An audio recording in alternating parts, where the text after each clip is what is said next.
Olá, estamos aqui para falar um pouquinho aí sobre um assunto que, claro, exige um pouquinho aí de um conhecimento, mas é um conhecimento mais aprofundado, né, de artes, de outras áreas que ajudam a gente a pensar a arte, mas dá para a gente ter alguns pressupostos aí para ajudar vocês aí na prova do Enem, que seria então o que a gente chama aqui de leitura de imagem. O que seria ler uma imagem, né? A gente está o tempo inteiro lendo imagens. A gente anda pelas ruas, a gente vê logo das lojas, das lanchonetes, a gente vê várias coisas. Dizemos até que as crianças, mesmo antes de saberem falar e escrever, já sabem o que é o M do McDonald's, né? O tão ali famoso M do McDonald's, ela já reconhece em cor a letra M, né? O vermelho também da logo do McDonald's.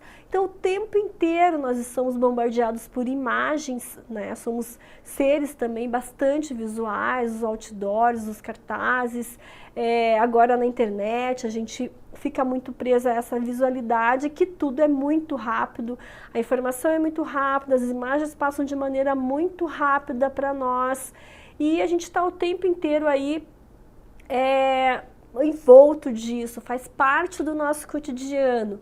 Então, pensamos aí, questionamos, é possível ler uma imagem, especificamente uma obra de arte? Como é que se lê uma obra de arte? Não é só ir no museu, passar por uma obra, entrar numa instalação, ver uma pintura, uma fotografia, um desenho. Tem algum critério para a gente ler obra de arte, né? Então a gente vai dar uma pensada sobre isso aí agora.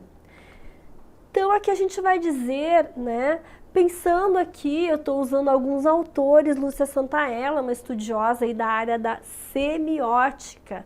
A semiótica, ela é uma área da comunicação ali, né, da comunicação social especificamente, e ela vai estudar imagens. Veja que bacana, a semiótica ela tem como função de estudar a língua, estudar a imagem, e ela vai então dizer que a imagem é polissêmica e ambígua. E temos aqui do lado um trabalho, uma performance de Marina Abramovic, que caiu aí na prova do Enem. Se vocês derem uma olhada ali, ano retrasado, ela caiu na prova do Enem, que justamente era uma performance da artista, e ela está aqui então nua junto com o seu ex-companheiro, né? E numa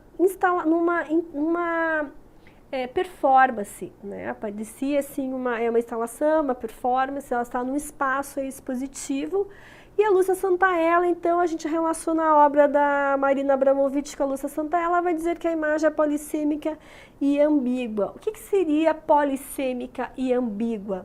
Então, polissêmica, ela pode ter vários sentidos, a gente pode fazer várias interpretações, várias conexões, subjetivas também, né? Porque de alguma maneira a gente vai se colocar muito do que é nosso na obra, né? E também a gente vai pensar nos significados que a obra tem num dado contexto histórico, se ela é feita especificamente para um período como a ditadura militar no Brasil, por exemplo, ela poderia ter esse significado especificamente político, criticando, por exemplo, a ditadura militar. Ela então pode adquirir vários sentidos. Aqui a obra de arte, no caso, por ser uma performance que envolve o artista mesmo na obra, a gente vai ver a questão do corpo, o corpo nu, né? O que é esse corpo nu? Dois corpos nus, o masculino e o feminino, um olhando para o outro, sem se falar nada, né? No espaço museológico. O que isso pode significar? O que isso quer dizer? Né? Então, esse sentido é muito amplo, não dá para a gente reduzir. A obra de arte, a bacana da obra de arte é que ela nunca é reducionista, né? A obra de arte, para isso, ela não é uma ciência, ela não é uma ciência exata que 2 mais 2 é igual a 4. Então, a gente não vai ser lei de causa e efeito. É isso por causa disso. Não, porque vai envolver várias questões, principalmente o contexto histórico, social, a intenção do artista e o espectador, eu me colocando na obra. Porque hoje, na contemporaneidade, a gente considera isso a partir da década de 60, a obra ela tem relação direta com o espectador vivencia a obra, ele se aproxima do artista, o artista está ali presente. Super bacana isso, né? Mas a relação, então, obra e artista, e obra, artista e obra e público muda porque a gente se dá de frente diretamente com o artista. Então, a gente vai ver que a arte, ela abre, ela nunca fecha a possibilidade de leitura. Então, será que pode ser que eles estão ali representando uma situação de olhar, porque as pessoas não se olham mais, as pessoas só falam e só ficam em silêncio olhando, praticando silêncio? Pode ser. Pode ser que eles estejam ali representando uma questão da diferença de classes sociais, homem e mulher, também pode ser. Por isso que ela é aberta, ela se abre, ela é polissêmica e também ambígua, né?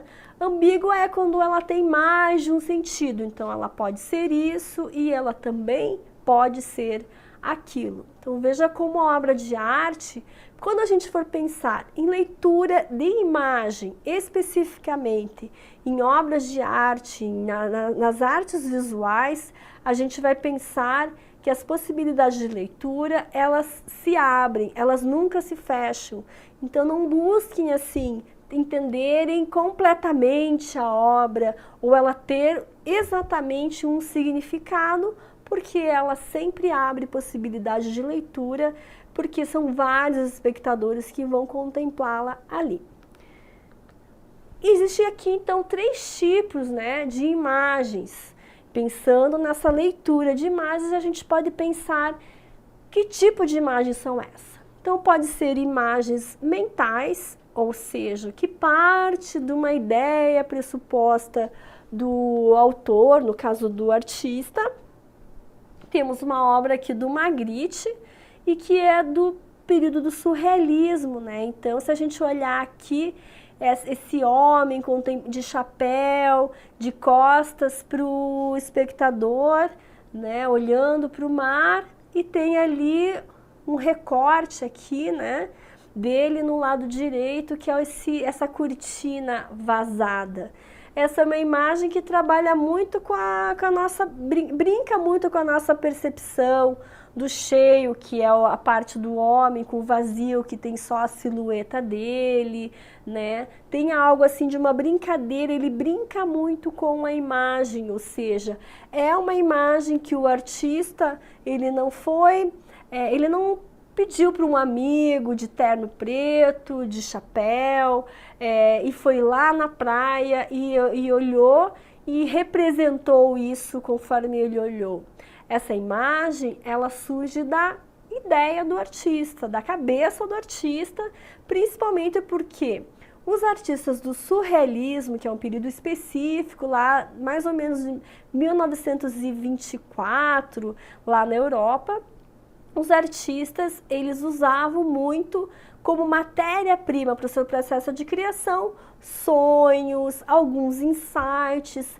Então, o Magritte vai usar muito dessa relação do inconsciente projetado na obra, na sua obra. Isso é muito recorrente nas obras dele, ele brinca muito com essa coisa da percepção, com a nossa percepção daquilo que parece ser real, mas a gente olhar com mais atenção, ela não é real, então ele vai brincar. Então a gente pensa aqui que a imagem do trabalho dele é uma imagem mental, que é fruto da sua imaginação, e esse é um tipo de imagem que a gente pode pensar dentro do contexto de leitura de imagens.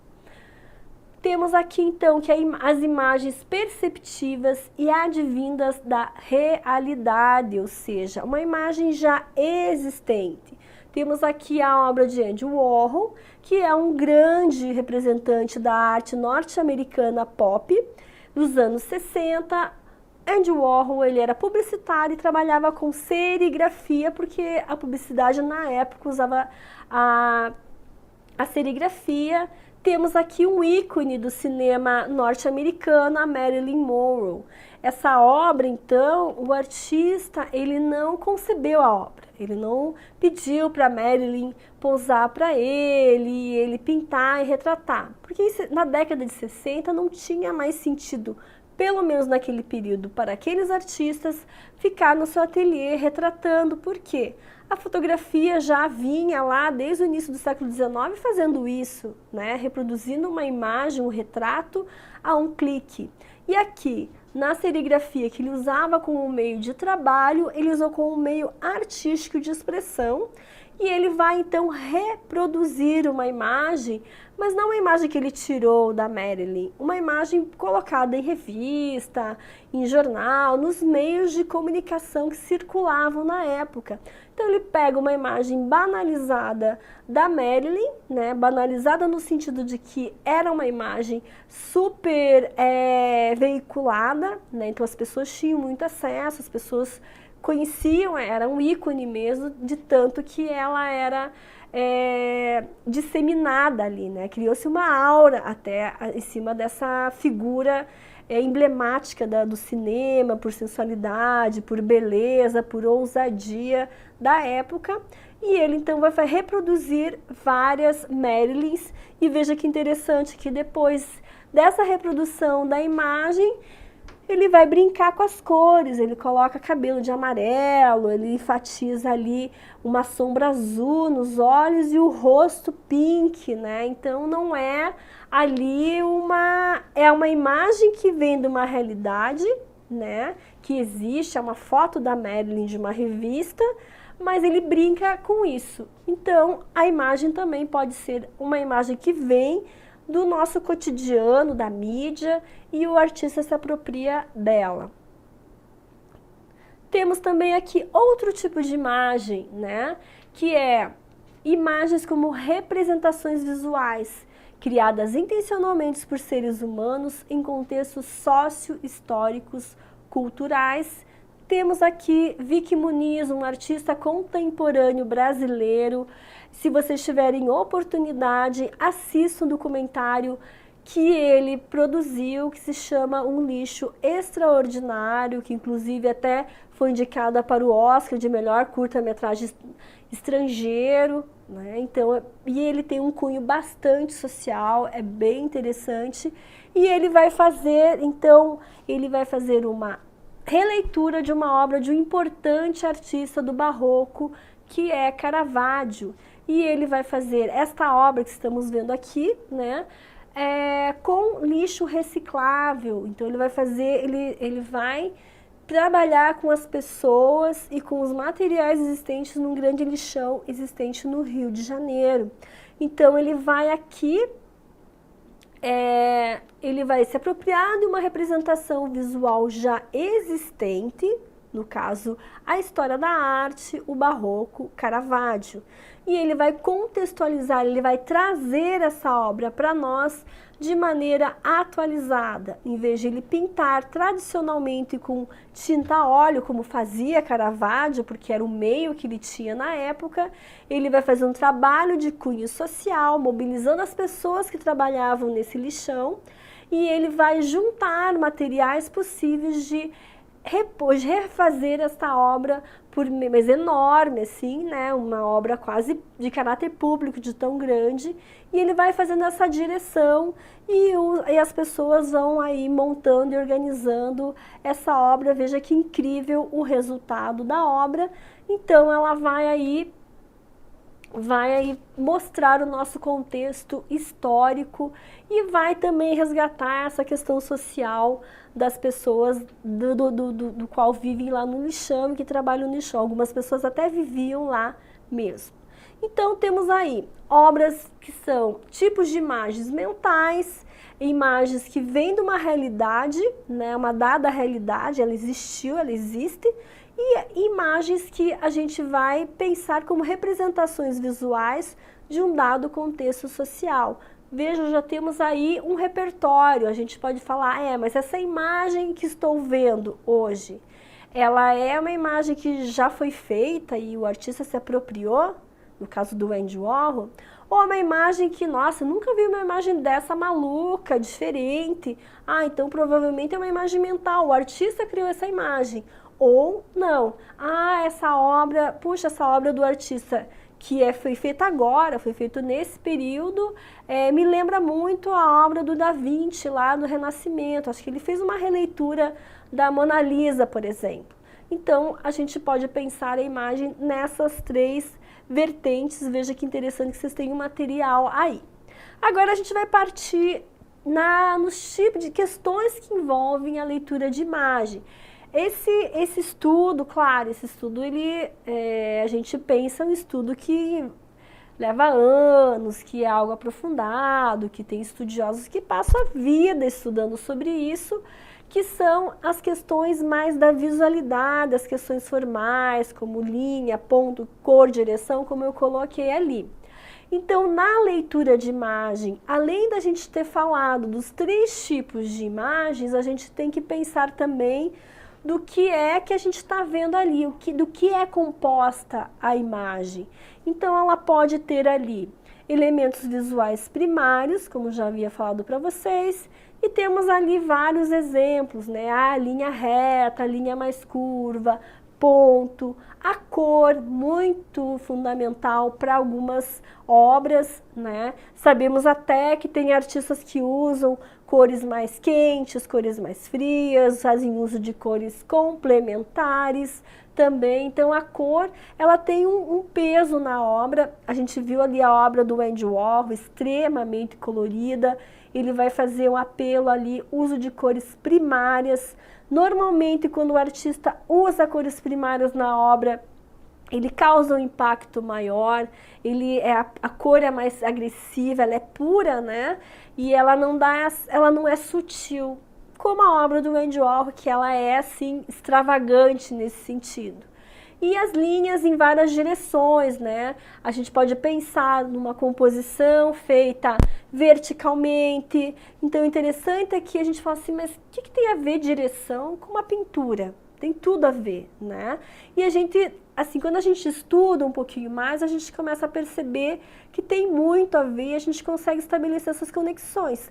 Por exemplo, se a gente pega aqui uma obra lá do período renascentista, obra clássica, Mona Lisa do Leonardo da Vinci, a gente vai dizer que é um retrato, né? O retrato de uma pessoa importante da época, e a obra ela tem um sentido, uma direção vertical, porque a obra está colocada uma pessoa sentada e a gente lê a obra de cima para baixo, de baixo para cima, porque é um retrato, né? Então ela está posta de maneira vertical, ela tem essa coisa da verticalidade e da horizontalidade. Se a gente for observar que atrás da Mona Lisa, no fundo, tem lá uma linha do horizonte, lá no fundo, que tem montanhas.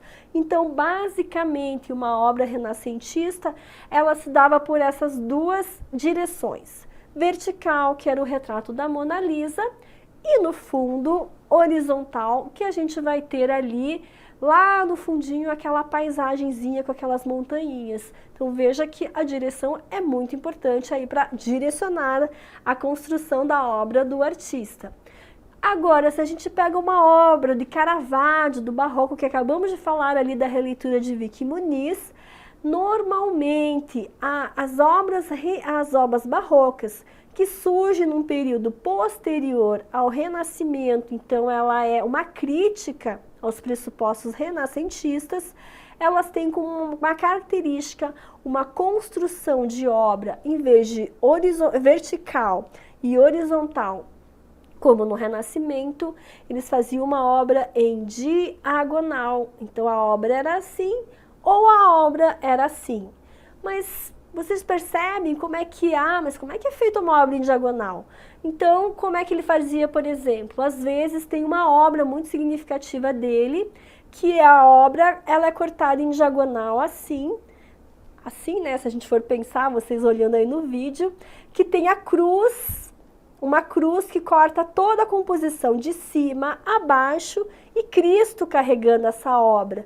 Então a gente pode dizer que essa cruz que o Caravaggio coloca na obra como elemento central, ela está posta de maneira diagonal, ela define a direção da obra. E o que quer dizer uma obra? Por que ele...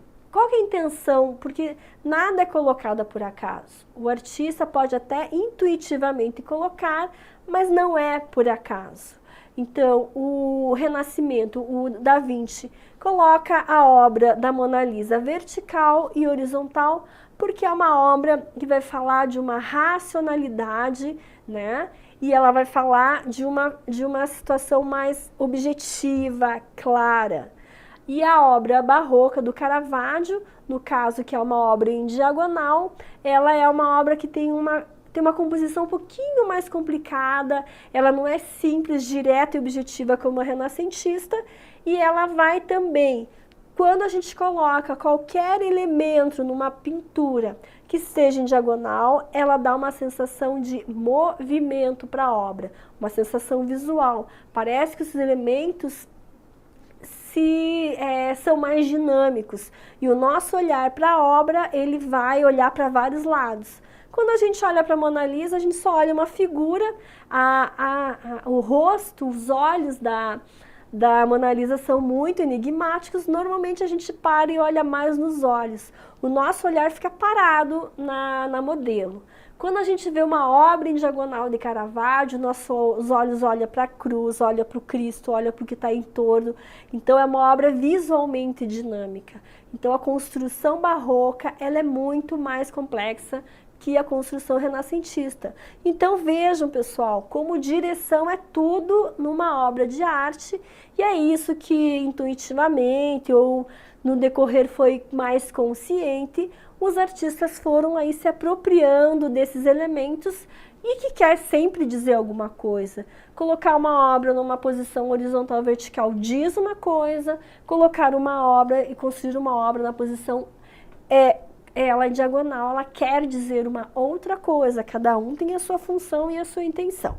Então vamos lá ver o que tem lá que também envolve uma leitura de imagem. Então o item 2 vai dizer que principais técnicas utilizadas no desenho, pintura, gravura. Então também é importante a gente analisar aí, né? Se a gente vai no museu e hoje a gente tem essa possibilidade de ver várias coisas e às vezes a gente nem consegue nomear, né, pessoal, o que é. Mas o que é essa obra? Essa obra é a arte? Mas se tem uma vassoura, eu também tenho uma vassoura em casa, o artista vem, traz a vassoura de casa e põe no museu, isso é arte? Isso é arte também, né? Se a gente for pensar em todo o contexto da história da arte, colocar uma vassoura igual a que eu tenho em casa também é arte, porque ela vai dizer ali de um tipo de arte específico. Então a gente tem as mais tradicionais, o desenho ele pode ser ali no início do Renascimento, ele é usado mais como esboço preparatório para as pinturas ou para uma escultura, mas ele é considerado uma linguagem, ele se afirma com linguagem a partir da década de 50, 60, os artistas começam a usá-la como expressão, né? Depois temos pintura, pintura é um clássico, né? Pintura e escultura, as mais tradicionais. E depois a gente vai ter vários outros tipos, né? A gente tem, em vez de escultura, a gente tem tridimensionais, né? Então uma vassoura no museu é um tridimensional, né? A gente pode pensar aí pintura objeto, né? Então uma pintura que ela está posta na parede, que ela parece plana, mas o artista insere vários objetos, ele coloca, até na pintura ele cola cama, ele cola galinha, isso tudo que eu estou falando são obras existentes, tá? A gente tem aí as pinturas combinadas de Robert Rauschenberg da década de 50, que ele literalmente coloca uma cama na pintura dele, então ela vira e junto com tinta, então vira uma pintura objeto. Temos instalações, né? Então que nós, o espectador, entramos literalmente na obra e participamos da obra e a gente tem a experiência visual, tátil, muitas vezes a obra é para olhar, é para andar, é para passar a mão, às vezes é para comer, às vezes é para cheirar. Então a instalação permite muito isso. Temos os grafites que vai muito, né? A gente tem muito nas ruas, nas nossas ruas. Então a gente vai ver aqui que são os mais diferentes tipos, e temos aqui um exemplo de desenho da Helena Varejão, pintura do Baselitz, lá do neoexpressionismo alemão, década de 80. Retomando aqui, a Helena Varejão é uma artista brasileira contemporânea. O terceiro aqui a gente tem o Alex Fleming, que é uma serigrafia feita numa estação de metrô em São Paulo, na estação Sumaré. Então ele bem interessante, porque ele fotografa as pessoas que usam o metrô e depois coloca ali a imagem serigrafada, plotada das pessoas com algumas poesias ali junto. E temos uma escultura em bronze da Louise Bourgeois. Então cada artista usa um meio que lhe interessa e que ele acredita que vai expressar melhor as suas intenções ali. Temos também aqui o contexto, né? O contexto pode ser histórico, social, cultural, estético. Esse contexto, então, a gente vai vendo mais o período ali, né? Puxa, a Mona Lisa, ela tem um peso histórico, ela tem um contexto social importante e ela fala um pouco da nossa história, né?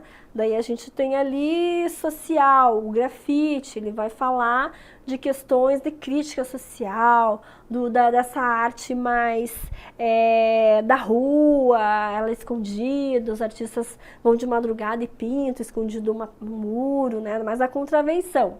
Cultural, né? Temos artista um artista chinês que ele vai, em cada local que ele vai trabalhar, ele usa coisas da própria cidade. Então ele vem da China, mas ele vem para o Brasil, ele se apropria de coisas existentes no contexto da cidade. Então, esses contextos aqui a gente também vai mais ou menos aí pensar e tentar localizar do que aborda essa obra, se ela fala de algum tipo de contexto.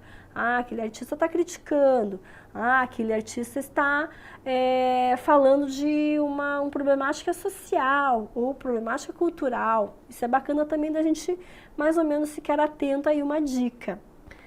Temos também aqui que na leitura de imagens são mobilizados aspectos cognitivos, culturais, né, vários aspectos. A gente pode ter uma obra que ela é feita mais para pensar, o que ele quer dizer, né? Tem que pensar alguma coisa na obra, ou vai falar de um contexto social, vai abordar a questão da homossexualidade, com a questão do negro, com uma obra do Robert Mapplethorpe que está posta ali, que eu coloquei para vocês. Então também, né? E a gente vai ver aspectos afetivos e sensíveis também, como na obra do Leonilson. Isso tudo também é significativo, que daí, no caso, são obras de caráter mais subjetivos, que a gente vai aí buscar, o artista se expressa e a gente vai, puxa, essa obra a gente vê autoral, ele está falando da vida dele, ele, né, no caso, está com AIDS, ele está definhando, ele está ficando doente muito em função da AIDS, está falando muito dessa relação com a morte, que ele está cada vez mais se aproximando, que é o caso do Leonilson, né? Então a gente vai ver que é uma obra mais sensível, mais subjetiva. E a leitura também pode mobilizar aí aspectos psicomotores, no caso da obra do Tunga, artista que morreu aí recentemente, né, de câncer, morreu no passado. Aspectos psicomotores porque é uma obra grandiosa, é uma instalação, são duas instalações de Tunga que eu coloquei aqui para vocês verem, e que a gente tem que andar na obra, a gente tem que caminhar na obra. Então o artista ele fala que a gente tem que ter esse contato bem próximo, olhar, nossa, mas parecem fios de cabelo dourados, né, ruivos. A gente chega perto, são linhas de cobre, mas como é que ele consegue dar maciez, um aspecto de maciez para um material que é metal, que é duro, que ele é assim rígido, né? Então é bacana porque a gente começa a ver essas particularidades. Infelizmente a gente vai numa instalação, a gente às vezes não pode nem tocar na obra, mas quando a gente toca, a gente vai ter experiências múltiplas aí nessa fruição aí do objeto artístico. E a leitura de imagem também, ela envolve funções lúdicas, como no caso dos Gêmeos, que ela é feita para brincar literalmente, as crianças adoram, você interage, você passa um tempo se divertindo com a obra. Ela pode ser simbólica, essa do meio, como no caso da obra de Louise Bourgeois, que ela vai dizer ali muito das questões que ela tem, uma relação mais com a sua infância, ela resgata coisas da sua infância e introjeta nas obras dela, seja por meio de objetos, esculturas e desenhos que ela faz. Ou ela pode ser informativa, lúdica, também tem uma brincadeira ali, né, que é a casa do artista, coitado, né? Então aí, funções que a arte, nessa leitura de imagens pode oferecer. Então veja, pessoal, é claro que esse assunto é um assunto que daria pano para manga, poderíamos aí falar horas e horas e horas, poderíamos falar de outros aspectos da leitura de imagem, ela é muito ampla, ela é muito abrangente, ela fala de várias questões, de vários períodos, então a gente teria que, claro, falar muito mais tempo sobre isso, mas basicamente a gente falou aqui dos elementos, dos tipos de imagem, dos elementos que envolvem aí uma obra de arte, e quais as técnicas e a função dela em cada contexto, mais ou menos daí para vocês entenderem. Espero que vocês aproveitem esse conteúdo para a prova do Enem, mas principalmente é muito importante visitar museu quando tiver oportunidade, ver as obras e mais ou menos fazer esse exercício. Essa é obra de contexto político, ela é obra de contexto social, ela é lúdica, ela é simbólica, né? Ela é uma instalação, ela é uma pintura. Vão exercitando, a gente pensa, eu não vou perder tempo de ir no museu, vou ficar estudando em casa. Mas isso tudo é um estudo, porque daí vocês vão ver uma obra, uma performance. E cai na prova do Enem uma performance, assim, puxa, eu já vi, é uma performance, vocês vão se lembrar. Então vejo, ir ao museu é dar continuidade, é vocês aí vivenciarem todo esse estudo que eu passei para vocês hoje brevemente. Então, até mais!